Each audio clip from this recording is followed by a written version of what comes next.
Hello, everybody. This is Brett. Welcome to my channel. Today is November 22nd, 2018. And I was just on the phone with Darryl Eberhart, and we did an interview, and I'm going to put this up. Now, the audio quality is very poor quality. I apologize in advance. It's a very long session we did, and I'm going to just put the whole thing up today. And just bear with us and be patient. I'm hoping to get some better audio connections with Darryl soon so that your listener can interview Darryl Eberhart there. And that's kind of been the goal all along, but we're running into a lot of technical issues. I tried to solder together a cable to do good quality recording off my cell phone, and it kind of failed miserably. So I apologize in advance for the quality, but here we go. Hello and welcome everybody to the Brett Norman YouTube channel. Today is November 22nd. It's a Thursday. It is Thanksgiving Day. And today I have something very special to announce. I have Darryl Eberhart, and he is a researcher, a fellow serviceman, been in the service for many years. He has a lot of really valuable stories for us that are seated in the body of Christ, and I would like to welcome him to the telephone recording that I'm doing today. Welcome, Darryl. And I'm glad to be on with you, Brett. And I've listened to you a little bit with Yerk Listman and his broadcast, Hour of the Truth. So I've got to hear you and talk to you on the phone, and it's so good to be on with you here. And it is Thanksgiving indeed, and as I had told you earlier, I was doing an email that I was going to send to a number of folks and tell them what I'm thankful for. You mentioned that I was in the military. I was 20 years in the, which I divided about 11, to round it off, 11 and a half years in the U.S. Air Force and 8.5 in the U.S. Army for my total of 20 years, and then I got retired from there, and then I worked for about 6 years at the National Security Agency. So my background is totally intelligence community, working 26 years, that being 20 in the U.S. military. So yeah, spent a lot of time in Air Force intelligence, flying on RC-130, RC-135 reconnaissance missions, and then got to be in the Army on their intelligence side of the house when I got appointed as, took a warrant officer appointment. And the first assignment they sent me to, and I had nothing but beautiful assignments in the U.S. military, was they sent me to for 3 years at Berlin, Germany. And I'm Eberhart's my last name, and I obviously have some German in somewhere in the family tree, and I got to eat all of that good German potato salad. And, Wiener Schnitzel and German coleslaw, and a lot of countries. I was stationed in the Air Force twice in Athens, Greece. And of course the Greeks have very good food too. So my experience in the military was being stationed at never any hardship assignments. As a matter of fact, when I was on flying status, I got to fly into England, into Okinawa, which became part of Japan. It was then occupied by the United States military, but I got to fly into Alaska. So England, Okinawa, Alaska, and then flying out of Greece to different places. And of course, I was stationed in a number of places in the United States and had nice assignments, like 4 years in the high desert plateau of Arizona at Fort Huachuca, which some people call Fort Huachicaka, but it's I think an Indian name probably, Fort Huachuca, Arizona, and that's where the Army has their U.S. Army Intelligence Center and school, and I was an instructor out there for several of the years. When I finished up my 8 years in the Army, or as a commissioned officer, my a little over 4 years as a commissioned officer, but 8.5 years in the Army approximately. And again, I finished that up at Fort Huachuca, Arizona. So I got to be in a lot of nice places, eat a lot of good food in different locales, and I just had some really good experiences in the military, and not to mention the fact that they trained me in so much foreign language that I was able to parlay a lot of that into a BA, Bachelor of Arts in Russian language while I was stationed with the Army at Berlin, Germany. I got to, Maryland had a little outpost there, University of Maryland, and I picked up a BA in Russian from the University of Maryland while stationed in the U.S. Army in Germany, in Berlin, Germany. But since it is Thanksgiving, I'm very thankful today for the following, and I hope to get this email out to some people. But of course, number one is I'm super, super thankful that we have the Bible in the English language, that we can read it, because you and I both know that a lot of people risk their lives to print and distribute Bibles, and some gave their lives, like William Tyndale, and maybe we can mention him a little bit. But so I'm very thankful that we have the Bible to read in our native language, in English, and of course the one correct, true Bible in English that's readily available and meets all these qualifications, like having its Old Testament based on the correct Hebrew Masoretic text, having its New Testament based on the correct, true Greek manuscript, the Textus Receptus or received text. And of course, I'm talking about the King James Bible, and it meets all those qualifications, and of being a verbatim translation, a word-for-word translation into the English from, again, from the Hebrew Masoretic for the Old Testament, and from the Greek Textus Receptus for the New Testament, using formal and verbal equivalent translation techniques. So in other words, we got the best translation, and it's based on the correct manuscripts. The newer versions are based, for the most part, on 2 to 5 corrupt manuscripts, and 2 of them are extremely corrupt. And they're both Roman Catholic manuscripts, and that's the Vaticanus and and I probably won't pronounce it correctly, but I pronounce it Sinaiticus, based on the fact it came from the Sinai Peninsula. So based on 2 to 5 corrupt manuscripts, these newer Bibles, they don't use often don't use a verbatim word-for-word translation technique.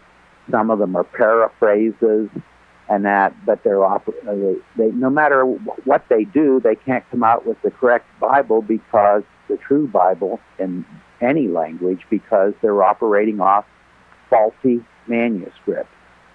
Whether it's the Hebrew or the Greek, they're working off the wrong, and especially the Greek, they're working off of the wrong manuscripts.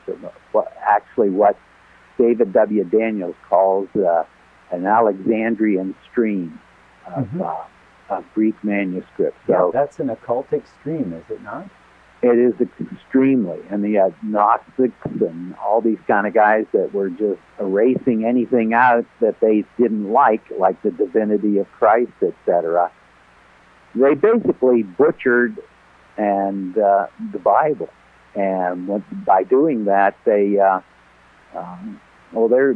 spitting on the dead graves of many people that went before them, that risked their lives to get true Bible manuscripts and true translations into the hands of people. And that's what the papacy, the Vatican, always hated, is that they didn't want people reading the Bible in their own native language, because don't you know, we common folk, we just can't understand the Bible. That's what they claim. And you need to have a priest be able to translate it correctly for you, or interpret it correctly for you, would be probably a better way of putting it.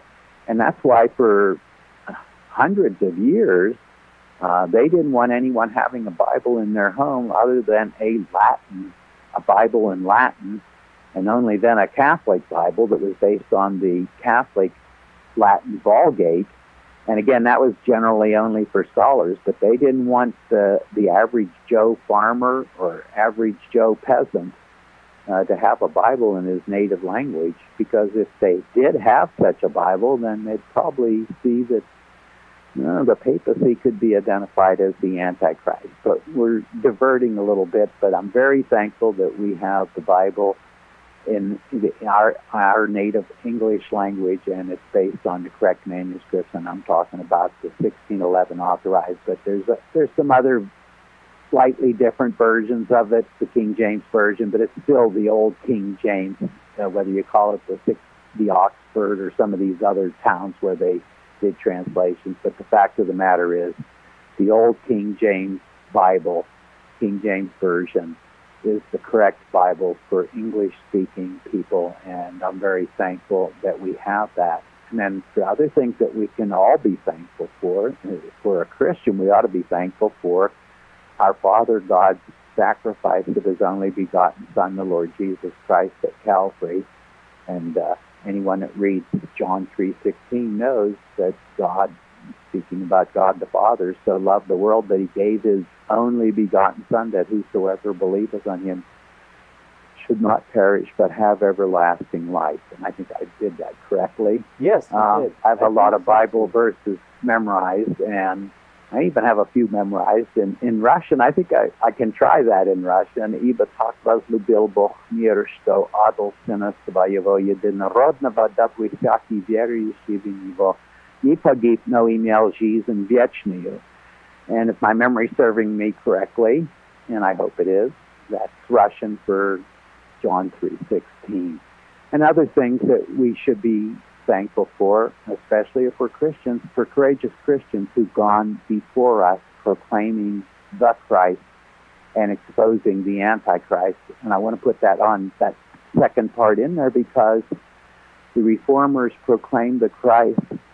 The Protestant Reformers proclaimed the Christ, and they exposed the Antichrist, which they didn't agree on everything, but one thing that the Reformers, the key Reformers, all agreed on was that the office of the Pope, the papacy, was the Antichrist, and they saw the Roman Catholic religious system as being the whore of Babylon, or the harlot of the book of Revelation. And if you read especially chapters 13 through 18, but especially 13 through 17, you get a very vivid description of that Babylonian harlot system.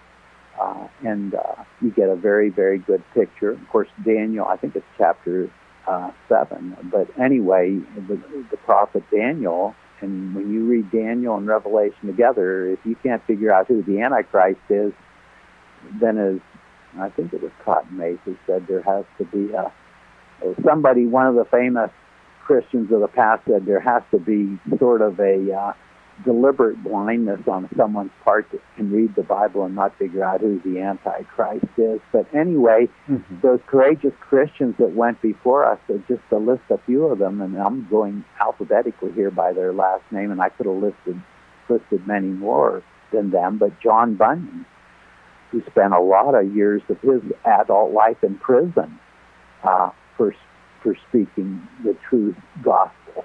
And then you had John Calvin, Thomas Cranmer, who was, by the way, burned at the stake. He believed that the papacy was the Antichrist. Hugh Latimer, Jonathan Edwards, if I'm going in alphabetical order here, and then Hugh Latimer, who was also burned slowly at the stake. Martin Luther, Cotton Mather, Nicholas Ridley, who was also burned at the stake. Charles Haddon Spurgeon, William Tyndale, who was strangled in his dead body, burned at the stake. John Wesley, George White or Whitfield, some people say, and John Wycliffe. So there's been a lot of people that risked their lives that went before us in order to proclaim the Lord Jesus Christ and to expose the Antichrist. And so that's something that we should be grateful for, because some of these people lived every day knowing that the next knock at the door could mean capture. And a perfect example of that would be William Tyndale, who was on the run for quite a bit. They finally ended up putting him in prison, I believe, for about 16 months. And I think Jörg Listman lived fairly close to where he was in prison, and then they strangled him again at the stake, and then burned his dead body. That's right. So That's right. A lot of people went before us and then of course there were others too. Charles Haddon Spurgeon, and there's just quite a few people that have exposed who the real Antichrist is. And then we have got courageous, the other things that we can be thankful for is courageous Christians who are, let's see here, defending the old King James Bible. Mm-hmm. And I'll give some of those names, but let's go back to about proclaiming the Christ. There's some people today that are exposing the Antichrist and proclaiming the Christ, and here's a few of their names in alphabetical order, and you'll recognize one of these names for sure. It's yours.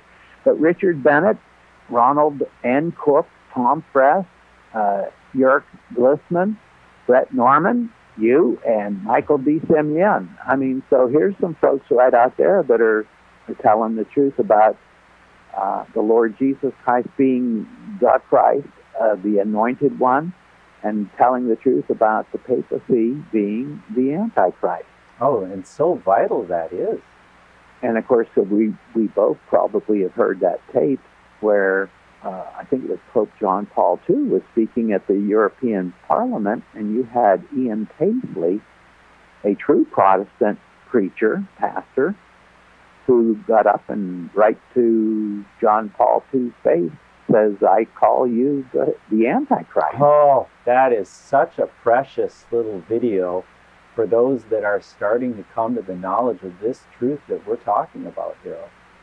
So they can go up and they can find that, I'm sure, on YouTube. At least the audio version, I know, is up there, where he in the European Parliament. Of course, he got kind of pummeled and punched and hauled out of the place, but he tells the story about that too. I have a video that I've found on YouTube. I can post a link to that in the description box for everyone that's interested, where he goes into an extensive interview on a live radio talk show about his experience in Parliament. Was that in the 80s? I think in 86, if I'm not mistaken, when he was in the European Parliament, not far from where Jörg Glissman lives right now. Yeah, I don't remember the exact year, but I do remember listening to the actual audio recording of that. I think I did see him also. I think that is on video someplace too, because they do show him getting roughed up. They do show him getting kind of beat up as they haul him out of there. Oh yeah, they pummeled him. Oh, no doubt. But that just goes to show you how far the papacy has made headway in the political realm. And when way back in 1986, this is a long time ago. And that story reminds me of the famous friend of Abraham Lincoln, Charles Chinnicky, who's got to be one of the godliest men that ever walked on the North American continent. He was Canadian-born, so Canadian-American Charles Chinnicky, who wrote the book. He wrote several books, the Priest, the Woman, and the Confessional, and he also wrote 50 Years in the Church of Rome. He was a priest for 25 years, and his story is probably one of the most heroic men, because they tried to kill him numerous times. They killed his friend Abraham Lincoln, and by the way, folks, we could do a whole program on that. Just several programs. There's books, and you've mentioned it before, Darryl. I know that since I talked to you now. I just want to give our listeners a little bit of the background, kind of what's been happening here is I've been trying to get I've been trying to get the Skype version help with Darryl here, so he can get a hold of your Glissman, because I think these two would make an incredible powerhouse of breaking down some of the nuances that I just don't have enough time to study. I mean, I'm fascinated with it. Don't get me wrong. It's just that I got to go out and work to keep a roof over my head, and it really bogs me down with the stuff. I mean, it's just a part of life. We're all going through different things. You know, we're all warring against our flesh, and our spirit is just ready and willing to do what needs to be done, Darryl, you know? Right, and that is just, you know, there's those two assassinations, the Lincoln assassination and the JFK assassination, shows they're just examples you can bring out that you can easily document the Jesuit/papal fingerprints all over the assassination. In the case of Abraham Lincoln, there were priests that were involved, that were father confessors to some of the main conspirators in the case of the Lincoln assassination. And by the way, of course, they tried 8 of those conspirators and hung 4 of them.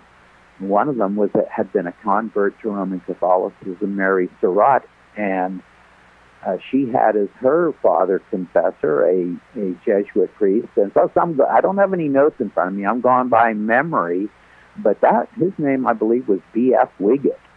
And there was another priest, I think his name was Walters, but there were several priests involved as being father confessors to Mary Surratt, her son John Harrison Surratt, who was the object of, up to that time, the greatest manhunt in the United States of America.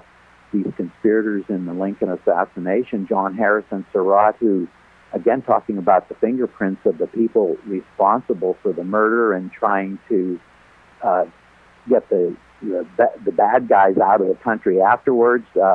John Harrison Surratt got hit out in Montreal, near Montreal, Canada, by a couple Roman Catholic priests named Charles Boucher, I believe, in French, Boucher. So I believe that's Boucher. But anyway, and then there was another Lapierre, Roman Catholic priest. These guys are involved in hiding a man who was the object, again, of the greatest manhunt in the United States up to that time, because he was one of the conspirators they wanted to arrest. And then he ends up sailing, I think, to Liverpool, England, and then he ends up from there heading to visit the Pope in Rome, where he becomes a member of the Pope's, one of his Zouave bodyguard companies. And then he ends up, the U.S. tries to arrest him, they want to arrest him, and the Vatican is supposed to, the papacy is supposed to, turn him over, and he ends up escaping while they're getting ready to turn him over to the U.S. Marshals, and then the U.S. Marshals track him down in Alexandria, and they bring him back for trial in Georgetown. And in 1867, the guy walks.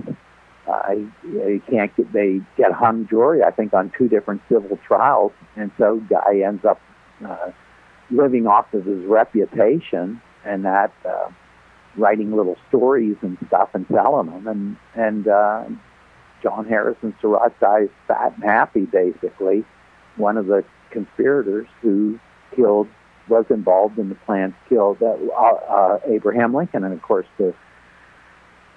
almost all the conspirators were Roman Catholic in that, and again, these Roman Catholic priests were the father confessors, at least 2 of them that I can remember, and of course B.F. Wiggett was a Jesuit. So again, Jesuit fingerprints, papal fingerprints through these Catholic priests in Montreal, Canada, that helped hide John Harrison Surratt out. And he ends up being, one of the conspirators in the Lincoln assassination, ends up to be in a bodyguard unit for the Pope of Rome, which I believe at the time was Pius, was it 9 or 7? But anyway, Pius the Ninth. That's correct. Yeah. I think it was Pius the Ninth. Yeah. And he's the one that supported Jefferson Davis and the Confederacy in Jesuit hopes of splintering the U.S.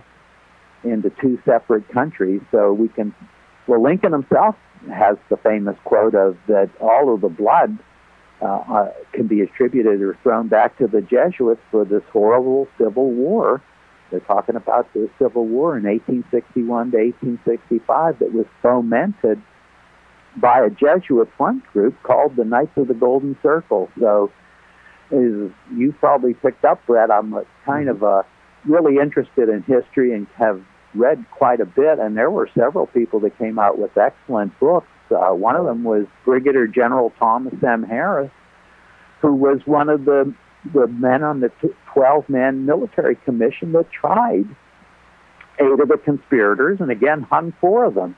So he sits on that commission, so he had access to all of the testimony and everything, and he wrote a book, I believe, let me see, he had 2 different books, and he had another one that was written by Burke McCarty. The one was, I think the one she did was The Suppressed Truth About the Assassination of Abraham Lincoln. I think the one that Brigadier General Thomas M. Harris did, again going by memory, but it was Rome's responsibility for the assassination of Abraham Lincoln. So between those 2 individuals, they came out with a book, books of peace that were later combined. One, Ozark Book Publishers had, I believe, carried that one book that was 2 books in one volume of Brigadier General Thomas M. Harris's and Burke McCarty's book. Again, the first one by Harris was Rome's responsibility for the assassination of Abraham Lincoln. The one that Burke McCarty did was Suppressed Truth About the Assassination of Abraham Lincoln.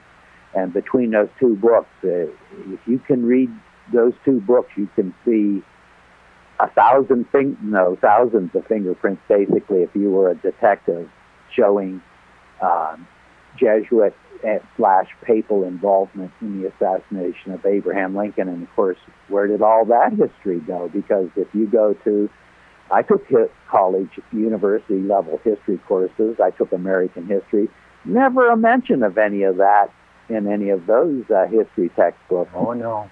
So, that's right. I guess we could call that like the Jesuits think of a giant pencil as tall as the Empire State Building with a big eraser on it, and they just ran around erasing everything and any traces that showed their fingerprints and footprints. There was a book written about the footprints of the Jesuits. So it's important that if we take a truthful look at the behind-the-scenes history of those 2 assassinations, we get to see Jesuit papal involvement. And of course, the same thing with the fomenting of World War I and World War II, Jesuit fingerprints, papal fingerprints all over the fomenting of World War I and World War II. And the best book to show that is The Secret History of the Jesuits by Edmund Paris. Oh, yes. Now, that's a book that Jörg Listman has read in its entirety over a year ago.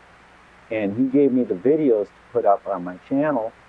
And I've been posting them a little bit at a time, and I've been making a commentary before I put them up usually. And I've also been posting books on a reading we did of the entire book of Cover of Babylon. And, you know, I've just been having a hard time putting those together in an educational type of format. And I think that's really what I'm trying to do with my channel in essence, is educate any given listener about the atrocities in this world, that they all point back to the Bible, that, you know, if we're really seated with Christ, if we're born again, if we're truly born again, then we should really be able to come to this knowledge. And, you know, any means possible in that sense, that there is a lot of ways to be deceived, Darryl, and I've been deceived for a long time, and the further I have gotten to look at these occultic roots of a lot of these so-called doctrines that we have, and it's very disturbing when you come to the realization that really it stems from Romanism. And what is really good is that we've had a lot of people through history. It's not just, someone like an Edmund Paris or something, but people writing hundreds of years before Edmund Paris came along, exposed there were Italians, there were British writers, authors, and French, like Edmund Paris, but there's been plenty of writers that have been trying to expose the Jesuits. The Jesuits have such a nefarious history of assassination, of infiltration, of subversion, but what a reputation they have for murdering leaders, various leaders of countries, not just President Lincoln, but you had Benito Pablo Juarez, the president of Mexico. They poisoned him to death, and there were French kings that they murdered. I think it was King Henry III and King Henry IV. No, not Henry. Is it Henry? I think it is. I'm not sure. I can't verify that. I don't know. But anyway, they killed a number of leaders. If I could just real quick get on my word processor here, and we'll try to get back there. But if I can find my one I did on the Antichrist. The problem is, folks, I had a stroke years ago, and I'm not as fast on the computer as I used to be, especially on my word processing. But let me see here if we can find things. Sure, Darryl, that's great, and that's a really important thing to express the thankfulness and being that this is a day of Thanksgiving, and it's a traditional day, and I don't know a lot about the history of it, but these traditions sometimes can get a little bit obnoxious. Right. And, with this whole Lutheran church that I came out of,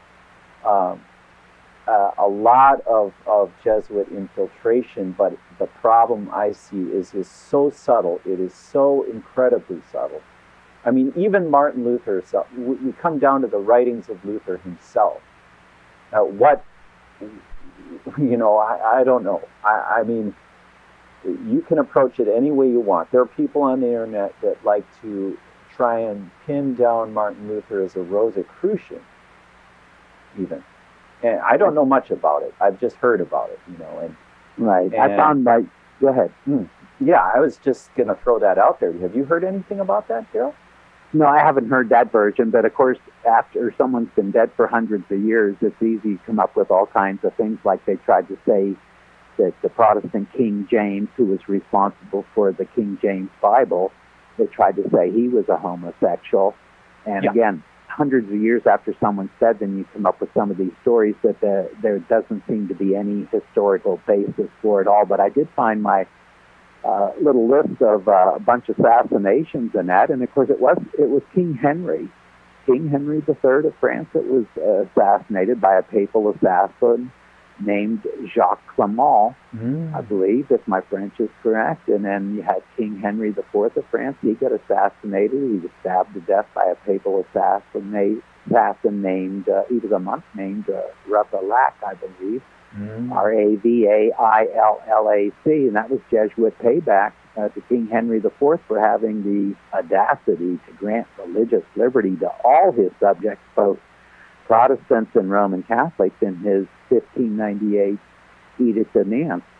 So, and then there's just so many different people that we can go back and not just Lincoln, but there were Knights of Malta, fingerprints and footprints all around the assassination of JFK.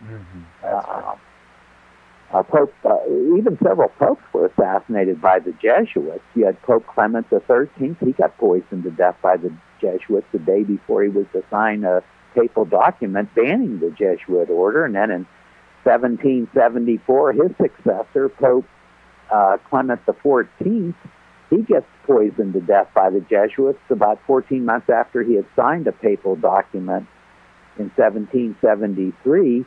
sustaining the Jesuit order forever and ever. And of course, that didn't last very long. And he cried before he died that he said, "I knew that they were going to assassinate me, but I didn't think and I knew they would poison me, but I didn't think they would do it in such a cruel manner." In other words, they used some poison that was going to inflict the maximum amount of pain on him. Oh, yeah. Tsar Alexander I of Russia, he got poisoned to death by the Jesuits, and we don't always have the name of every single assassin, but the modus operandi, the standard operating procedures, cui bono, who benefits. Tsar Alexander I had expelled the Jesuit order from all of Russia in 1820. So they tried a number of attempts to kill him, and they eventually got him in 1825. And of course, we mentioned Lincoln. He gets assassinated by John Wilkes Booth. Well, we always see sometimes we'll see the one shooter, but we don't see the massive conspiracy behind it. And again, John Wilkes Booth was a member of the Knights of the Golden Circle, which was a Jesuit front group. And as we said, a 12-man military commission tried 8 of those conspirators in the assassination plot and executed 4 of them by hanging. And as a matter of fact, I think that was the first woman, Mary Surratt, was the first woman that was executed by the federal government in the United States of America. And of course, one of those conspirators was her son, John, arch-conspirator, I guess you could call him, John Harrison Surratt. He got aided by the Roman Catholic priest, hid out in Canada, leaves to England, then on to Rome, where he becomes a member of the Pope's Zouave military units, one of the companies there. And in 1867, as we mentioned, he walked despite overwhelming evidence against him, due in large part to the Jesuit priest coming up from Georgetown to provide advice and winking and smiling at the Catholic members of the jury. And we'll mention something else about that, but they found so much evidence of the assassination that the U.S. government broke all diplomatic relations with Papal Rome in 1867, and they don't get renewed until Ronald Reagan comes along. I think it was 1984. That's correct. And I did find the 2 books here, and I correctly remembered them. It's The Suppressed Truth About the Assassination of Abraham Lincoln by Burke McCarty, and Rome's Responsibility for the Assassination of Abraham Lincoln by U.S. Army Brigadier General Thomas M. Harris. And then we mentioned 1872, Mexican President Benito Pablo Juarez. He gets poisoned to death by papal assassins. And again, that was Jesuit payback to him, because earlier he had expelled the Roman Catholic Archbishop of Mexico, 5 other Roman Catholic bishops, and I think something like 200 Jesuit priests all got tossed out of Mexico by him. And of course, the Jesuit payback was that they murdered him. And then another guy they assassinated, March 13th, 1881, Tsar Alexander II of Russia. He gets killed by a bomb, and there had been 6 previous failed assassination attempts on his life. And he was hated for several reasons. Number one, his dad, his father, Tsar Alexander I, had expelled the Russians in 1820. And then Tsar Alexander II, had supported, as we mentioned, President Lincoln and the Union during the American Civil War of 1861 to 1865, whereas the Roman pontiff, as we mentioned correctly, Pope Pius IX, had supported the Confederacy. As a matter of fact, he wrote a beautiful, flowing, flowery letter expressing his support to the President of the Confederate States of America, Jefferson Davis. When he did that, it caused a bunch of desertions in the U.S., the Union Army, which was, the U.S. Army. But in the Union Army, so this guy gets support from the Pope of Rome to the Confederacy, trying to divide this country in 2. And then you had 1882, Leon Michael Gambetta. He was a French leader who had abolished the Jesuit order in France in 1880. He gets shot to death. And another case of Jesuit payback. So we can just give example after. And then people wonder sometimes, they say, well, wonder why the Jesuits were expelled from a number of countries. I mean, I think France and Portugal and Spain, all these were predominantly Roman Catholic countries, expelled the Jesuits, I think 3 times apiece, each of them. Why did they get thrown out? And of course, we mentioned they got thrown out of Russia several times. Why did that happen? Well, it happened because these guys are always interfering in the politics and with the governments of those nations.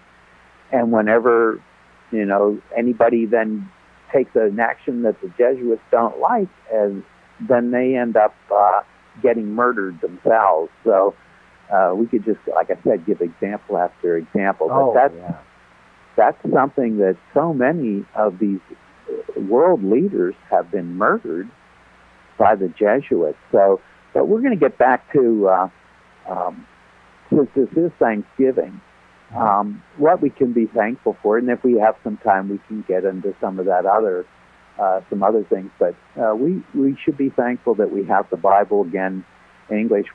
Should be thankful for God's beautiful creation. Birds, bees, flowers, trees, and I'm a big lover in Pennsylvania here of autumn leaves, but mountains and streams and lakes, and that it's just kind of neat. Let's jump back just a sec for like courageous Christians, because I want to mention some of the presidents here that are currently proclaiming the Christ and exposing the Antichrist. Richard Bennett, and we mentioned your name in that, but people need to know about Richard Bennett. He's a national treasure. He's I think he's 80 years old right now. He's pretty much retired, but his website is BereanBeacon.org. BereanBeacon.org has tons of good articles up there about the papacy and papal Rome, and Roman Catholicism. But he's got a bunch of YouTube videos, Richard Bennett, and audios that are available through YouTube. Like I said, he's sort of, in my mind, he's a national treasure. He's certainly a Christian treasure. And folks should take advantage of, while we still have the internet and have a small semblance of freedom still left in the country, take advantage of reading these articles or books by these men whom Richard's edited and authored several books. Ronald Cook put out a 2-volume set on the Antichrist. And I'll grab my book right here at the bottom. Antichrist Exposed, the Reformed and Puritan View of the Antichrist. That is... The 2-volume book set is just something else. Would you mind, Brett, if I gave the phone number where the folks can, because they can obviously record it and then try on a day that when the college, he's the president of Breckville Bible College, Dr. Ronald N. Cook, and again, he's a Christian treasure. He's, I think, getting close to 80, and the phone number is 276-637-3727, and I'll give it a second time. That's 276-637-3727, and that's Truth International Ministries, Breckville Bible College. I'll give it one more time. 276-637-3727, because that 2-volume set is a treasure. It really is, of great quotations that were done by the Reformers and the Puritan scholars and who the real Antichrist is. So that's by Ronald N. as in November, Ronald N. Cook. And he's again, a treasure by himself. And then there's, we mentioned Tom Fress and Dirk Lissman and Brett Norman and Michael de Semien. And Michael de Semien teams up with Richard Bennett on a tremendous video called The Inquisition, the Horrors of the Inquisition, that's available on YouTube. Just typed in The Inquisition video, video or something, and Richard Bennett, they're going to get that video, and it is really the 8-minute color DVD. Well, it was put out as a DVD, but a video that's very professionally done. If you can get one of the cleaner copies of it to watch on YouTube, it's really something, showing you the actual torture instruments used, but it also gets into the history of the Albigensian Christians, a population group of Bible-believing Christians that was butchered and murdered by professional armies of crusaders that had come back from the Middle East, were cut loose on these people, these peasants and farmers, and they killed tens and tens and maybe hundreds of thousands of these. They basically eliminated the population in southern France in the Albigensian Crusades, again, professional soldiers fighting against farmers and peasants who were nothing more than just Bible-believing Christians and killing men, women, and children. They just, such a horrible record of mass murder. That's right.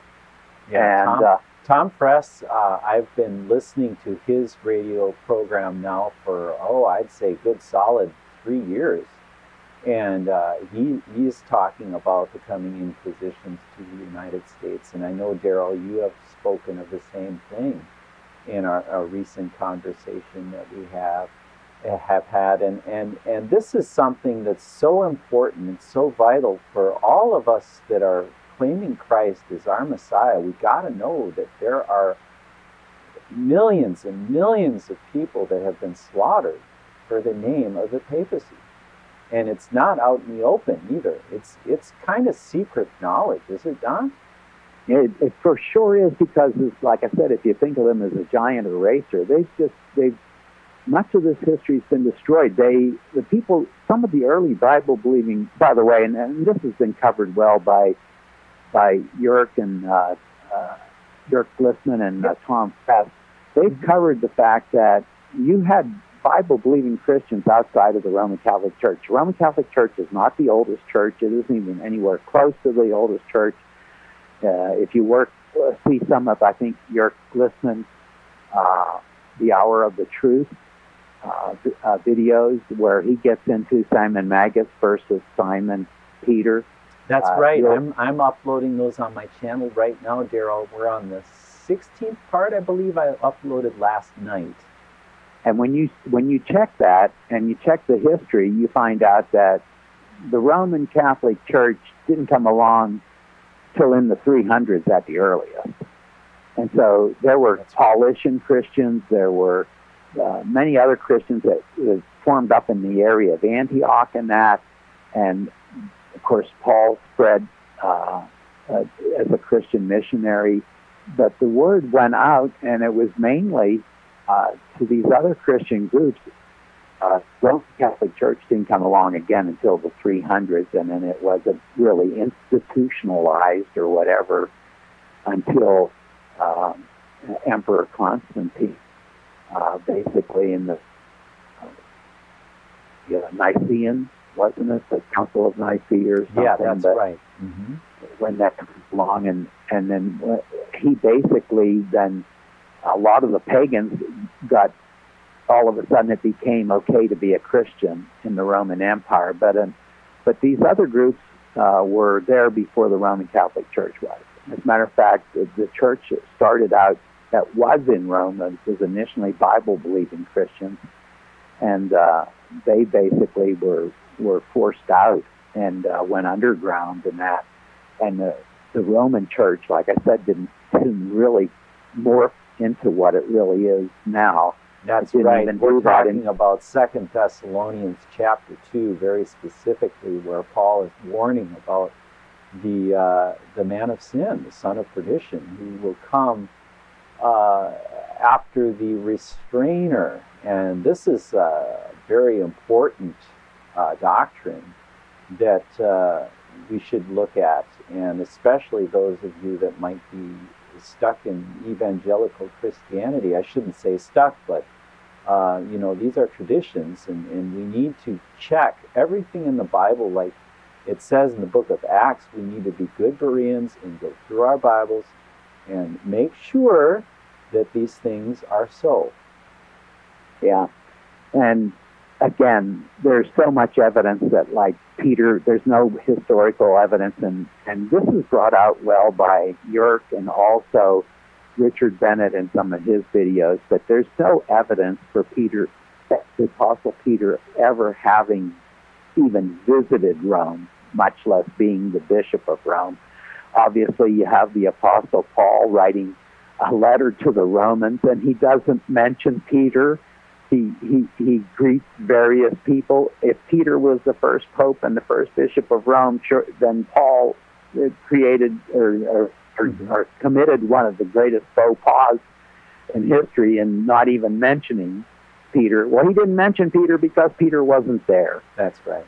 And right. So it was Simon Magus that was there. It was Simon Magus. It wasn't Simon Peter that was ever in Rome. So there's a lot of history. In the book of Acts, chapter 8, for everyone that wants to read it. Yeah, if you really examine the Bible closely and go through the New Testament and that, there's no mention of Peter or anyone else, any of the other ever being elevated to the office of Pope. The word Papa or Pope is not even found in the Bible. As a matter of fact, you can't even find cardinals and archbishops. You have several offices in the Bible. Several offices. You have the office of bishop or elder, and that's more of an overseer. That's what Paul was. Paul founded several churches in different locales. He would go back and visit. So actually, Paul was really a super evangelist. He was a super missionary. He was an overseer of churches. And if you want, you could give him the title of an elder. But there were elders and / bishops, and there were deacons. Those were the only two offices that you see established in the Bible for ecclesiastics, if you would. And there were no cardinals, no archbishops, or no patriarchs, or any of this kind of stuff. The bishop, again, was an elder, and he was in charge of a local church. All of this, the hierarchical system of Roman Catholicism is nowhere to be found in the Bible. It's just not there. Right. That's right. In fact, if you go to the Catholic Encyclopedia, which you can even find online, you can even look up Protestantism in the Catholic Encyclopedia online and discover what they say about sola scriptura. Now, that's a Latin phrase, and it means the Bible and the Bible alone, in the 5 different solas. And I don't have those memorized right off the top of my head, but Darryl might. Well, the main thing is that you can boil it down to 3. The 3 most important are by grace alone, by faith alone, faith in Christ alone, by Scripture alone. Mm-hmm. And Scripture, if it doesn't square with the Bible, that's where we should get away from it or run from it as quickly as we can. Anything that does not square with the Bible, and that's what got a lot of the reformers and that killed, was that they said, we don't go by a man, we don't go by any pope or anything like that, we don't go by an archbishop or a bishop, we go by what the Bible says alone. If it doesn't square with the Bible, then it doesn't square with us as Christians, and that's what we ought to look at. Since we're getting into so much stuff that some people, if they're listening in and they're thinking, oh, these guys are a bunch of Catholic bashers. No, I was actually raised with a Methodist mom and a Catholic dad. Mm-hmm. Probably 80 to 90% of my relatives are Roman Catholic. So if anyone thinks I'm a Catholic basher or a Catholic hater, and then I hated my dad or something, no. I mean, like, I love a lot of my Roman Catholic relatives. I live in an area that's 75 to 80% Catholic, and if you go a couple miles one direction or another, you get into 90% Roman Catholic. No, I grew up with lots of Roman Catholic friends. I still have lots of Roman Catholic friends and relatives, but that doesn't mean that I'm required to love the hierarchy of the Roman Catholic Church that every 30 to 50 years is guilty of mass murder. And that's what's the sad thing. So please, dear listeners, don't get the idea that we're Catholic bashing. We're just a little bit concerned about, like, having a serial killer living in your neighborhood. That's right. That's right. This is a spiritual killer. It's not a fleshly. Well, it is flesh, but yeah, it manifests. It manifests itself in the fleshly arena, but it definitely. The legacy of the Roman Catholic Church, and even by Roman Catholic historians like Lord Acton and that, they came out with some of the the harshest criticisms of Roman Catholicism as a geopolitical, religious, financial system has come from Roman Catholics. Like I said, Lord Acton was an English Roman Catholic, and Peter de Rosa was another Roman Catholic writer. He wrote Vicars of Christ, The Dark Side of the Papacy, where he details the murderous ways of a lot of popes and the debauchery and everything else that they were guilty of. So it's not a matter of Catholic bashing, it's a matter of survival. And as you look through the history of the Roman Catholic Church, like I said, it's a history that is, well, I think it was Lord Acton himself that said, he was one of the men, and I think Baron Dupanat, the Dupanay, also said it's in blood that the history of Roman Catholicism is written. But we mentioned the Albigensian Crusades. Those were like, I think, around the early 1200s. They just mass murder of these, again, Bible-believing Christians they not only murdered them, but then they murdered their reputations, accused them all of being Manichaeans and dualists and heretics and everything else, but they were really simple Bible-believing Christians that were slaughtered by professional armies, and then they even raised armies of criminals that they released from the prisons to go into southern France and slaughter these godly, Bible-believing people that were, most of them, again, simple farmers and peasants. And then you go throughout history, and if I just go back here real quick, if I can, to my little, I did a lot of writing in the past, folks, but the slaughter that has gone on, I just want to go back and just touch on a couple quick ones. And we mentioned the Albigensian Christians. That was, let me hear, right there, 1208 to 1226, you get the Albigensian Crusades. You've got a Pope, Pope Innocent. I love these names. Pope Innocent? Pope Innocent III, he ordered a crusade be launched against these Christians. And you know, to top it all off, they got a bust of him sitting up in our Congress building in Washington, D.C., and Washington, D.C. was really established as a powerhouse in the United States after the assassination of Abraham Lincoln. I mean, it's incredible, this history. And you should read 50 Years in the Church of Rome by Charles Chiniquy, and you'll really gain more insight into this. You know, along with the other books we've mentioned. It's just, you know, when can anyone have enough time to go through all this material? I don't know, but I'm very thankful for those of you that have, and that you're out there and giving this message that we need to hear. It's hard to hear it, but you know what? If we don't hear it and we don't consider it, then we get deceived. Right. Here's what Frank Chalk and Kurt Jonathan, these two guys co-authored a book called The History and Sociology of Genocide. It was published in 1990. Here's what they said about the Albigensian Crusades. The Albigensian Crusades flashed through the history of France and of the Roman Catholic Church like a gaping wound. From 1208 to 1226, the papacy sent army after army to south of France to crush the Albigensian heretics, so-called, and to punish their supporters. These Albigensian Crusades, began with a calculated act of terror, the massacre of, and he's talking about of large numbers of men and women and children, in Béziers, southern France. They ended with the establishment of the Inquisition. And he's talking about the disappearance of the Albigensian Christians as a social group was carefully planned and executed with persistent cruelty. And then you had 1236 Roman Catholic Crusaders. They get in a warm-up for going to the Middle East. They practiced on killing Jews, and I don't know if I'm pronouncing it correctly, but the Anjou and Poitou regions of western France.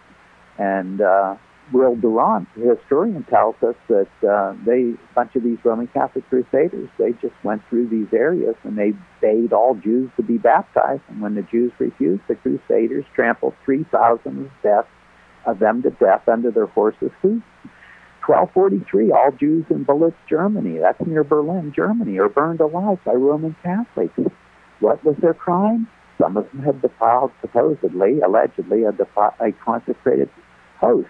1298, all the Jews in Rottingen are burned to death and cast against. What's their crime? Allegedly desecrating a fundamental wafer. 14th century in the 1300s, the Roman Catholic Church blamed the Jews for the Black Death, probably meaning the bubonic plague. Here's what Dave Hunt says about that. The Roman Catholic Church blamed everything on the Jews, and accused of causing the Black Death. Jews were rounded up and hanged and burned and drowned by the thousands. We're just touching the surface. And let's see here. 1429, Pope Martin V orders the King of Poland to exterminate the Bible-believing Christian Huttites. And that's named after the Czech martyr Jan or John Hus. John Hus in English. Both, yeah. 1477, the fourth, and he spoke from 1471 to 1484. He orders a crusade against the Bible-believing Waldensian Christians. The French called those people in southern France, they called them the Vaudois, and the Valley people. 1481, we get the Spanish Inquisition kicking off. The picture we're getting here is that every 50 to 60 years or so, the Roman Catholic Church goes on a mass murder spree, and it's just 1540 to 1570. They murdered at least 900,000, almost a million Bible-believing Waldensian Christian men, women, elderly, and children during that 30-year period. The hierarchy of the Roman Catholic Church, Papal Rome, orders 1540 to 1570 these people to be exterminated, to be extirpated. 1550 to 1560, 250,000, 250,000 Dutch Protestants are exterminated via torture, hanging, and burning. The Roman Catholic King of Spain, Philip II, had sent 10,000 of his top Spanish troops, led by the Duke of Alva, to the Netherlands to stamp out Protestantism there. And, of course, you had all those, the bloody massacre in 1572 of French Huguenots. Some people say Huguenot. I don't know what the pronunciation is, but Huguenot or Huguenots. 1572, on August 24th, the night of that, at midnight, St. Bartholomew's Day massacre begins. And they believe over 10,000, maybe more than that, of people are killed in Paris and outside the environs. The general area of Paris are just slaughtered. And then you have the Spanish Armada in 1588, who wondered if the Lord hadn't brought the wind in and sunk a lot of those ships, because they were carrying lots of Roman Catholic Spanish troops. Oh, yeah. What year was that? That was 1588, Spanish Armada. And then not long after that, then you have the gunpowder plot of 1605 or 1604, I think it was. No, you're right. It's November 5th, 1605. Yes. The Jesuit-led and choreographed gunpowder plot is thwarted in England. 36 barrels of gunpowder were placed under the British Parliament building in an attempt to basically decapitate the leadership, the Protestant leadership of England, King James I and members of Parliament. They were trying to get England. If they would have been successful, we would not have a 1611 King James Version Bible. Right. And then 1618 to 1648 was the 30 Years' War take place. That was fomented, orchestrated by the Jesuit order and their surrogates in an attempt to eliminate or extirpate all Protestants from off the face of the European continent. And then in 1641, it's just year after year after year. That's right, and they're all working under the garb of the papal bull that was established by Pope Paul III in 1540, was it 41 or 40? I forget. 1540 is when the Jesuits were officially, I think 1536 is when Ignatius de Loyola, he founded them, but they didn't. It wasn't. You're right. Until 1640, until 15. That they got right. Yep. 15. 15. Right. Because you had Pope Paul III. Yeah, 1536 is when Ignatius Loyola founded them, and then 1540 is when, like you said, Pope was it Paul III? Yeah, Pope Paul III. Yeah. That gave them official status. That's right. 1641, you had 150,000 Protestants were butchered from 1641 to 1649. Yes. And then 1685, you get the French King Louis XIV at the urging of his father confessor, Jesuit priest Pierre Lachaise. He revokes the Edict of Nantes that had given religious liberty to all Frenchmen, and then he orders his murderous dragoons to slaughter the French Protestant Huguenots. 500,000, 500,000 Protestants, innocent Protestants, men, women, and children, were butchered in 1685. Let's see here. Of course, we have the American Civil War, and that can all be there were over 600,000 of our best American young men were murdered or died during that war. Some died from disease, yeah, but some were a lot of battlefield deaths also. And that was all instigated by a Jesuit front group, the Knights of the Golden Circle. So we can say the Jesuits were responsible for killing the deaths. Let's put it that way: the deaths of over 500,000, and the numbers are actually over 600,000 of America's best youth. We can lay at the doorstep of the papacy and their Jesuit order. And then, of course, World War II, up to 66 million people killed, and that was, as brought out by several authors, was nothing more than a modern-day Inquisition, because you have up to 6 million Jews being killed, and you have many, many, many Russian Orthodox Christians were killed in that war.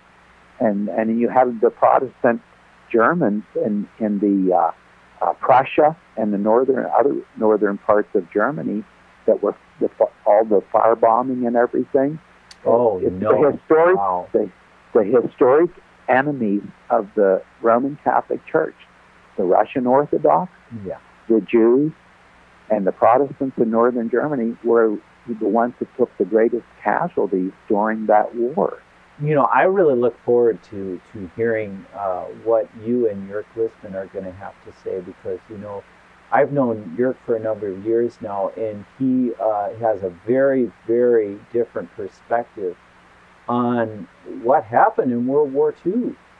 And, you know, I'm just starting to wrap my head around it. You know, I don't live in Europe. I visited Europe once, and that was a long time ago in 1989, but it would be interesting to go back at some point. But for now, you know, just getting to the essentials of this history, you know, a lot of this history that we are given has been in some ways compromised, because we're stuck with what the victors have given us for their, you know, this revisionist kind of thinking that has gone on, and they've revised it over and over, and oh, you got to do this and you got to do that, and what a mess.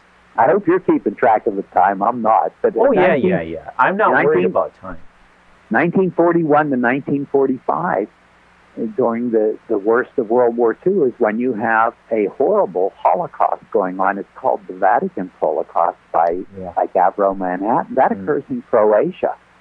And that's primarily directed against Serb Orthodox Christians, and much smaller numbers of Jews and Gypsies are also targeted, but that was mainly Serb Orthodox Christians. We're talking about, conservatively, from 700,000 to 1 million, and we believe the 1 million mark is much, much, much more accurate. So up to 1 million innocent Serb Orthodox Christian men, women, elderly, and children are, killed in the most cruel manners that you could ever devise. There were forced conversions, there was lots of torture. But they burned people alive, they raped and murdered girls and women, they impaled young children on stakes, they gouged out the eyes of victims to make necklaces, they starved children to death, they buried victims alive, they crucified Orthodox priests to wooden doors. And some of the stuff I wouldn't want to describe for an audience. The thing is that this was done, it was carried out by a Catholic actionist group called the Ustashi, that was for the most part led and urged on by Franciscan priests and monks, and it was orchestrated. The entire Holocaust was orchestrated by two Jesuit monsignors that were in archbishop positions. One was Aloysius Stepanich, who was the Archbishop of Zagreb, Jesuit Monsignor, and then the other Jesuit Monsignor, Ivan Sarich, was the Archbishop of Sarajevo. And these two Jesuits orchestrated and brainstormed this mass murder. There's no other way to put it. Yes, this mass murder of 1 million innocent Serbs of Christians, again, men, women, elderly, and children. And this is done in the 20th century. This wasn't done back in the 1200s. It's just like you can go back to every century and you find that what was a better name maybe before all for the Roman Catholic, I guess you would call it a geopolitical, financial, religious juggernaut or system that is a mass murder. It's mass murder incorporated. I don't know how else to put it. And it's not being mean. It's like you want to prevent this kind of thing from happening. And then you had Vietnam, where we lost tens of thousands of our men were killed in Vietnam, and that's all laid back onto putting a Roman Catholic dictatorship into a country that was predominantly Buddhist. And you had three Roman Catholics that were the darlings of the Archbishop Cardinal Spellman of New York. It was called Spelly's War, the Vietnam War, but you had the Dinh brothers that were put into power. You had the one brother was the president. Then you had the other brother who was the head of the security forces, and then you had the other brother was the Archbishop of Hue. And they carried out basically an inquisition. They were that's why the Buddhist monks were burning themselves. That's but then, like I said, you go back to Vietnam and you look and all of those, the American deaths there. Why were we there? We were there because Cardinal Spellman, and then it was, I believe, Pope Pius XII was still the Pope. They wanted to get a Roman Catholic dictatorship established right there in Southeast Asia. So all of these deaths, World War II, the American Civil War, and the 30 Years War, and Vietnam. Oh, that's interesting. I didn't know that about Pope Pius XII. I wonder how long he lived. Was it till the 50s? I think he died in 58. 58, like that. Yeah, that's what I thought. Yeah. If you can look him up real quick on your thing. Yeah, I sure can. Yep, that's right. But you had the three No Dinh brothers. No Dinh Diem was the president. You had No Dinh Nhu was the head of the secret police, and then No Dinh Thuc, I guess it is, Thuc, was the Roman Catholic Archbishop of Hue. But from that's everything odd name, huh? Jeez. Yeah, wow. And they were they were put into power because of Cardinal Spellman, the Archbishop of New York, who was also the head of the American branch of the Knights of Malta. Right. But they put these guys into power, and one of the Dulles brothers was involved. Archbishop Cardinal Spellman was involved, and again, the war was nicknamed after him, Spelly's War. Yep, there we go. You got it. It's Pius XII's pontificate was from the 2nd of March, 1939 to the 9th of October, 1958. I got that here on Wikipedia. Right. So they were the ones that was grooming this President Diem and No Dinh Diem to be the president. And it's just then later on we get another Vietnamese guy gets in charge of Homeland Security, or writing that thing for Homeland Security. It's just, but like I said, year after year after year, you just get this mass murder coming on. Yeah, there we go. The Vietnam War started in 1955, November 1st, it says. Right. The Tet like Offensive. I said, they had groomed these boys, these Catholic boys. I never knew that, Darryl. That's really interesting. Yeah. And really so it's just a history. It's just a history of mass murder, and it's not like we're trying to be mean or that. No. It's just good to take a step back and look at the evidence after the scene of the crime. I mean, this is an old crime, you know, but history is nothing but a list of all old kind of crime. Well, genocide is basically the rule of history. And warfare and genocide and torture and all that kind of the nasty stuff we don't like to think about as Americans, because we haven't had a real bloodbath in America since the American Civil War of 1861-65. That's right. So we've been kind of spared. We've been fighting people's wars on their territory, like in the European theater and the Pacific theater in World War II. A lot of that bloodshed is happening outside of our country at that time. It's probably going to come back to haunt us later. But we need to be like good detectives, and we just need to, like if we have a serial killer, you know, or we know we have a couple serial killers living in our neighborhood or in our town or county, we need to be checking out what they're doing, where they're at, and what you know, their you don't want to have fellowship with a serial killer now, do you? No, and you don't want him moving in next to your aunt or nor your would you want to feed him, or mom or dad, you know, by giving him money. But you know, that's kind of the Ouroboros kind of reality we live in, you know. And I think this is the reason why Yerk does what he does, what Tom Fress does, what he does, and what you and I are doing is because we're just trying to prevent mass murder. We don't want a war. We don't want our families to be deceived either. We want them to be able to come to the knowledge of the truth. And however that can be possible, that'd be great, you know. But when we don't, go ahead, Darryl, please. We don't want an inquisition either. That's right.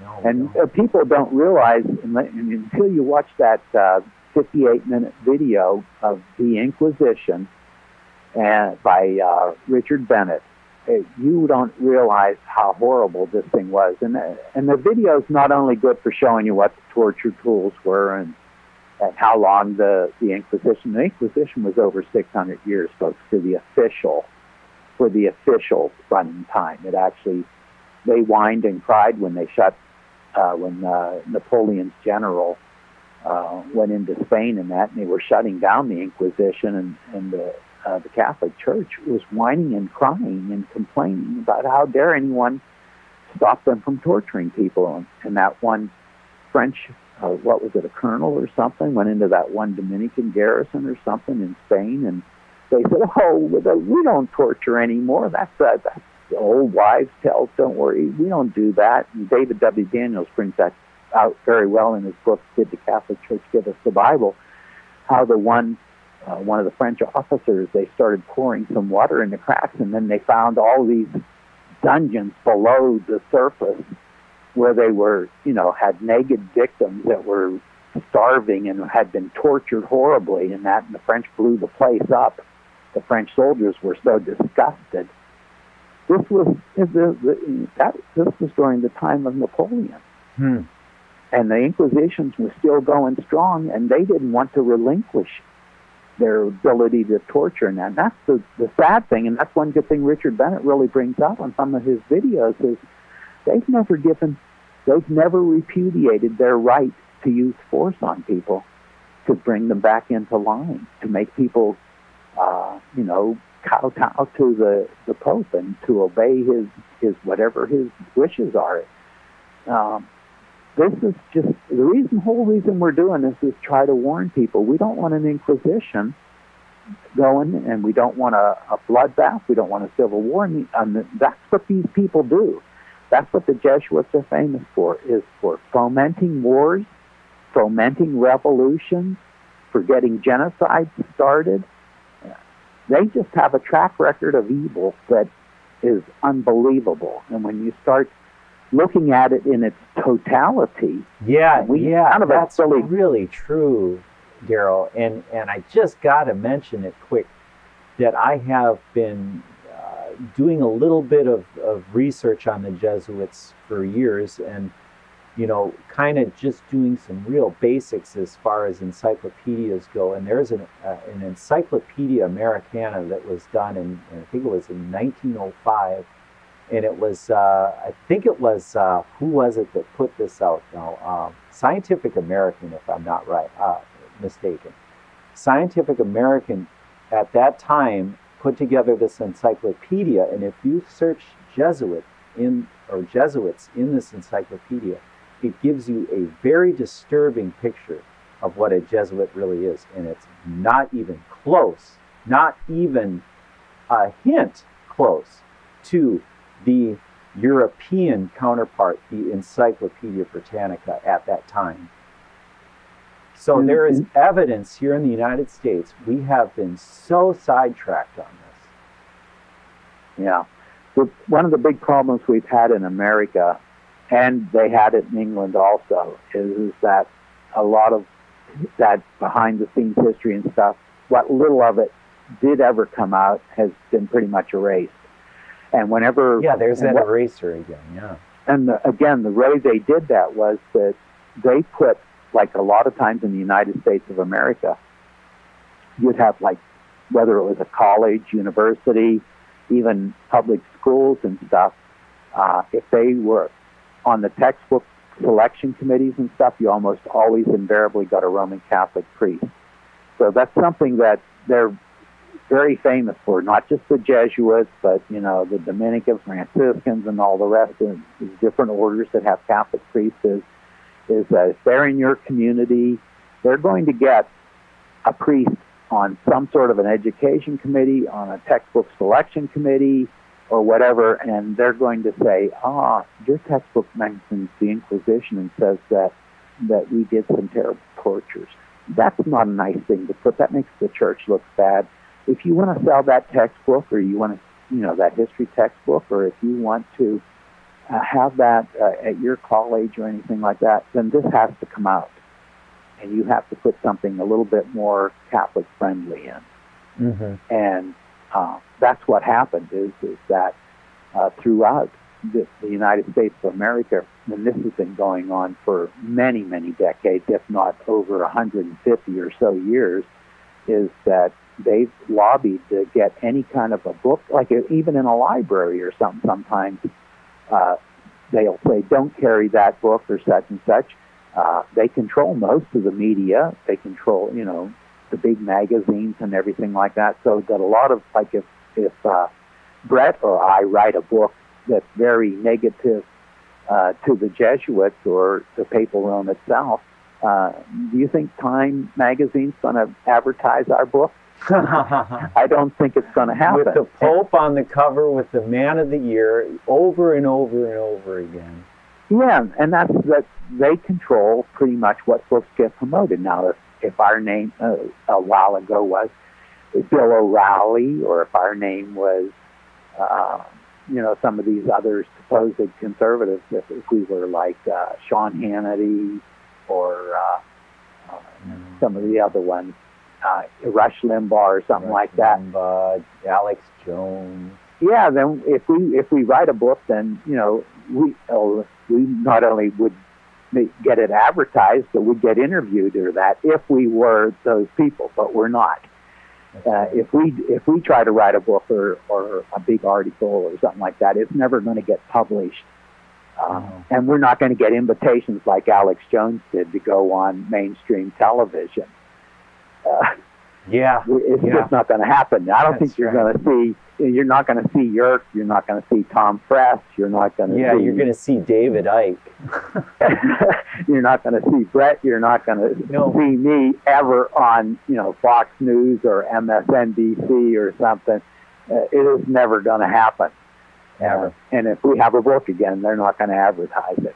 Not unless we get interrogated and get shot up with all kinds of drugs and and get a lobotomy. All that crap. Get a lobotomy before we give the interview or something. But the bottom line is that obviously folks like us are never going to get promoted. And that's a big red flag for someone, say, like, and I usually don't like to get into personalities, but it's for like Alex Jones. Mm-hmm. If he's really outside the box and really telling us all the truth, then how does he get on Fox or MSNBC or any of that? Give me a break. We have to put our thinking caps on and take a look at things. And it's a lot of times what they don't tell us. It's just like Bill O'Reilly writes. Right. Bill O'Reilly writes all these books about killing Patton and killing Jesus and killing Lincoln and everything. But do you think he ever gets a lot of the real conspirators involved? No. He won't touch it with and besides, he doesn't even write the books probably most of the time. It's like a lot of these big names people, they have a lot of ghostwriters writing the books for them. But the fact of the matter is they don't get into the Knights of Malta that are involved, like in the JFK assassination and the cover-up and that. It's interesting. 2 Knights of Malta, one of them being the assistant FBI director, Cartha Deep DeLoach. He's the FBI liaison to the Warren Whitewash Commission. It's like putting the foxes in charge of the hen house. Right. And then the guy that's the CIA liaison to the Warren Whitewash Commission is also a Knight of Malta, Jesuit-controlled Knight of Malta. James Jesus or Jesus Angleton. Mm-hmm. I hate to even say that, but and he's the head of counterintelligence at the CIA. And so these 2 Jesuit-controlled Knight of Malta, very prominent, high-position people in the CIA and the FBI are in charge of all the information that flows up and down between the FBI and the CIA and the Warren Whitewash Commission. Give me a break. That's how you do a cover-up. You put your men in the key choke positions. It's perfect textbook example of you don't need to control the entire CIA. You don't need to control the entire FBI. You just have your guys in the key positions, like head of counterintelligence. That's right. Deputy director. You don't have to be. You don't even have to have your guy as the head of the CIA necessarily. You can just have the deputy head of the CIA who's running things, and that's the way it works at the National Security Agency where I work. Mm-hmm. You had a guy that was a Roman Catholic. I can't think of his name right now. That was the deputy director forever, mm-hmm. and they had as a titular head they had an admiral or a Marine general or an Army general, but this deputy director, civilian. For about, I don't know whether it was 25, 30 years. He was there forever. And he was the one that was really running the place. So they had their key man, Tordella. I just thought of it. Mm-hmm. I believe his name was Tordella. But anyway, Louis Tordella, I think. Mm-hmm. But anyway, he was the man that was really running things there. And he was, they had their man that they wanted at a key position. Just same thing with the U.S. military. A lot of the key positions, almost all of the key positions, are Roman Catholic generals. Almost every to a man. They're almost all. I remember when I sponsored 4 Egyptian officers, generals. I was actually not so much the sponsor. I was the escort officer. I sponsored other officers. Muslim officers, but there were 4 general Egyptian officers that came in when I was at Fort Huachuca, Arizona, at the Army's Intelligence Center and School, and I escorted. I was the escort officer for these 4 Egyptian generals. 3 of them were Muslims, 1 was a Christian. There was I think there had been at least 2 or 3 major generals. I don't know if the one was a lieutenant general, but I know there were at least 2 major generals. They were Muslims. The Christian officer was a brigadier general, and he told me, and he's probably long dead, so I can say, he told me, Darryl, he got me off to the side. He goes, I'm a Christian. He says, I'll never make major general. And he wasn't in combat arms or anything. He was like a logistics administrative type officer. Mm-hmm. But he goes, I'm a Christian. I'll never make any key position like he'll never be a major general or lieutenant general in the armor or infantry or anything like that. Same thing in the U.S. Army, pretty much. Pretty much the same thing. Almost every top officer, and if you look at the people around President Trump and that, these the retired ones and the active duty ones, they're devout Roman Catholic. Sure. Yep. And that's we need to realize the country's been taken over, and Yerk and Tom Fress have done a pretty good job of explaining that. Oh, yeah, absolutely. In their YouTube things and that. So that's something to think about. We need to do our own research. We need to do investigation. Lots of good books have been written, like, again, by Brigadier General Thomas M. Harris, by Burke McCarty and others about the assassination of Lincoln. If we get a hold of those books, we give it a healthy look and take a look at it, we're going to see very much that these people not only risk their lives to get that material out, but it's available to us. Yes, it's available to us. He had his plates destroyed several times, did he not, in the publishing of his book, 50 Years in the Church of Rome? They tried to burn his books. They attacked him personally, something like 30 times. They tried to stone him to death when he was speaking. And I thought of this too. There's just the last night, I think, there's that Indiana Jones movie. We're not promoting any of the movies or anything, but the thing is that one of the movies shows a bunch of Nazis burning books.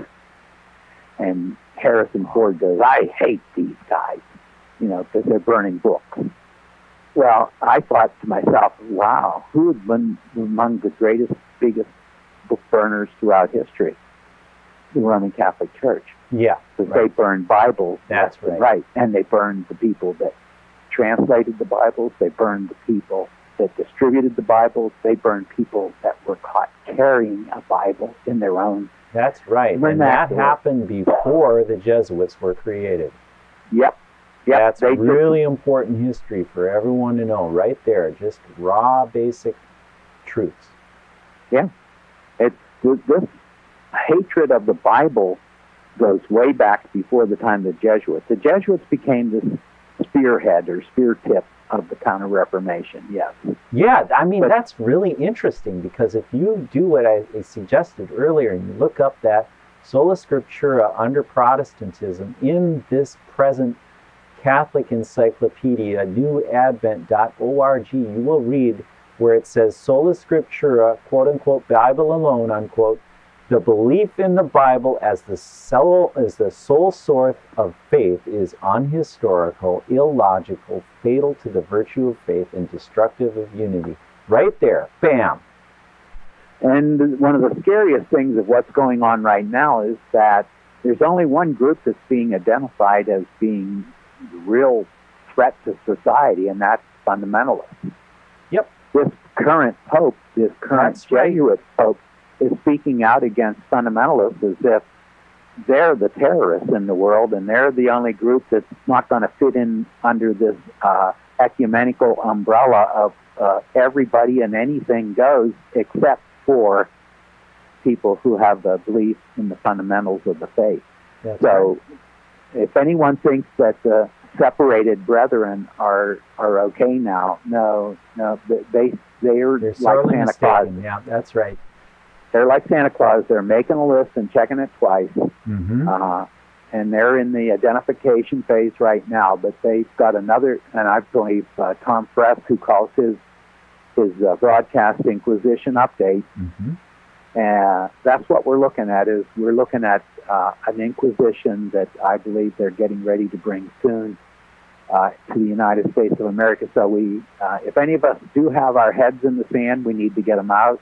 Oh, yeah. It's really basic, Darryl. I was talking to an old acquaintance of mine last night and just briefly mentioning to him that, the very foundation of our country here in the United States was these 12 colonies, like similar to the 12 tribes of Israel, you could say, in a way. And then you have this 13th colony, this tiny little Maryland colony, Maryland. Maryland, yeah, that's right. And I used to be stationed down there. yeah, that's right.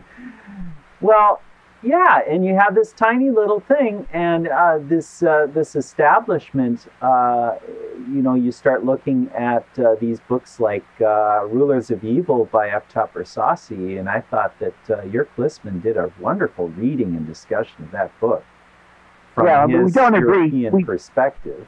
Yeah, we don't agree totally with his total pacifist position, because I believe the Bible. F. Tupper Saucy, yeah. Yeah, that we are allowed to defend ourselves, and there's many wonderful stories of the Waldensian Christians, the Scottish Covenanters, and that defending themselves. Some of the Waldensi teenage boys, got up and were rolling rocks down on these Catholic armies, professional armies that were sent in through the valleys that were coming up and through the real. Oh, that's right. Yeah. Rocky areas and that gorges, held back entire armies with just a few teenage boys rolling rocks down. But the thing is that there's a record of godly self-defense of your family, and that the Bible certainly allows that. But we've covered quite a bit of good history here.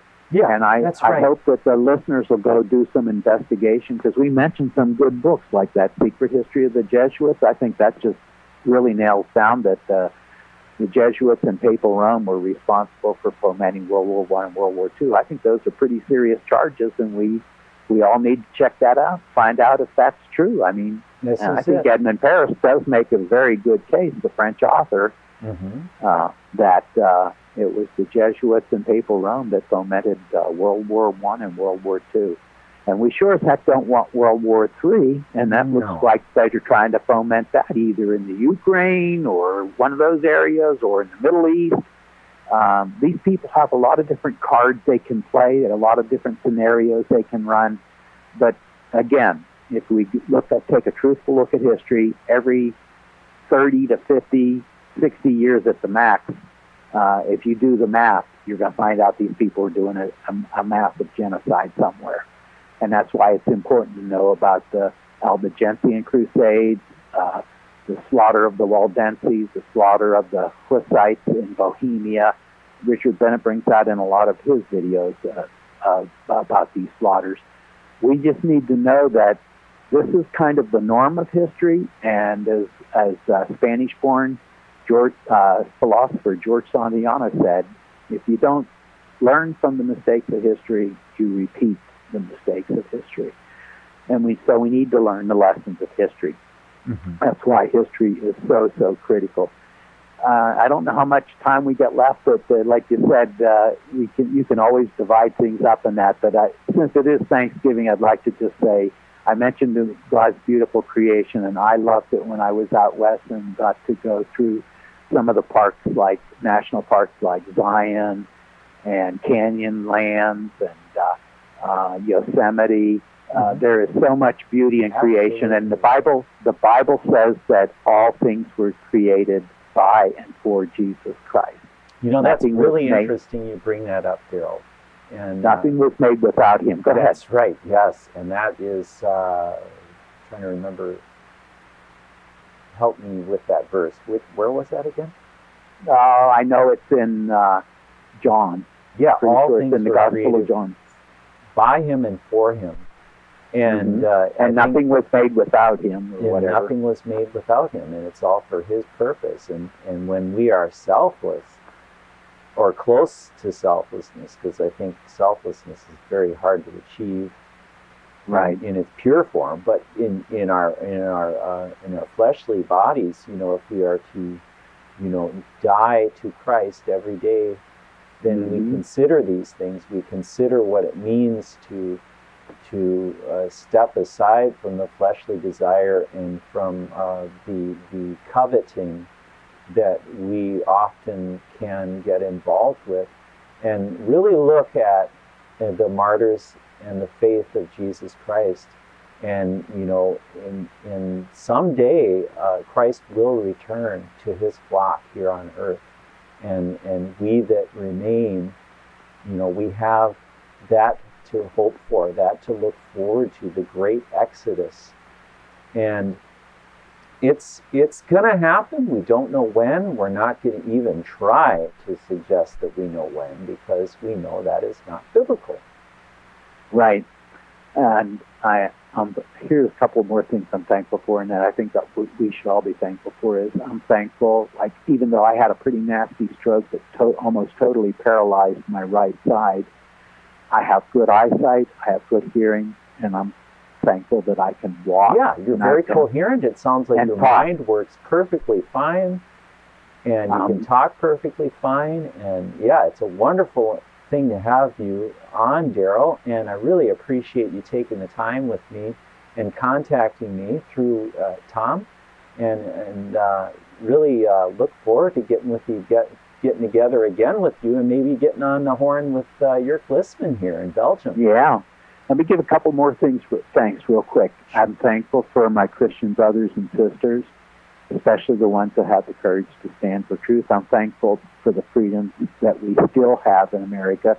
We have lost some, yes, but compared to some other countries of the world right now, we're still very fortunate to be living here. At least we don't have a major bloodbath going on right now. I'm thankful for good and kind relatives and friends, and I'm thankful for good books. I'm thankful for good books like David W. Daniels and others have written. We've still got some people out there writing truthful books. We've got people writing books defending the King James Bible, and that's important. We got people writing books exposing the Antichrist, and I think that's very important. So I'm very thankful that we've had an opportunity to talk, and we need to get the word out to folks. Do your own investigation. Do some reading. I know we've moved away from being we used to be a society of voracious book readers and studiers of books even decades ago, maybe 3, 4, 5 decades ago. You still had people reading a lot of books. Now everyone's dependent pretty much on the video end of it. We need to get back to doing some real reading and thanks to what you and Jörg are telling folks, and Tom Press and that, there's a lot of books that they can find on the internet and go up and read them, such as the one you sent recently to me. There's people out there like J.A. Wiley and that have put books out like Who's the Antichrist? That's right. We need to know who he is. That's right. And so these people have written these books. We need to take advantage of them, and we need to honor these folks by, that have risked their lives. Some have given their lives, and to write these kind of books. We need to honor their memory by taking the time to read some of these books. That's right. And I think that's set important. our neighbors free from the bondage that we are all incurring right now from these doctrines of demons that we live in. Yes. Amen. And then we didn't even touch doctrines pretty much, and doctrine is important also. Oh, very, very. And that's why it's critical to read the Bible. That's why it's critical to read the Bible, Old and New Testament. Yep. And again, that's why I emphasize the Holy Bible is something. The book of Daniel and the book of Revelation you mentioned right away in the beginning. And I think it's great to close on that point, because those are the only 2 prophetic books that are solely, almost entirely based on just the prophecies, and that they're very difficult for most to even fathom. And, a lot of Christians joke about it. In all seriousness, it's not funny. It's very serious. And to joke about it, I think, is wrong. That's a good thing to close on, folks. I think it's a real good thing to close on. Thank you so much, Darryl. I'll look forward to next time. Okay, God bless you. God bless you too. And we'll say goodbye to all our listeners, and thanks for all of you for support and encouragement in the body of Christ. And we're looking for that great exodus that's to come. And that's the time when Jesus comes back for his flock.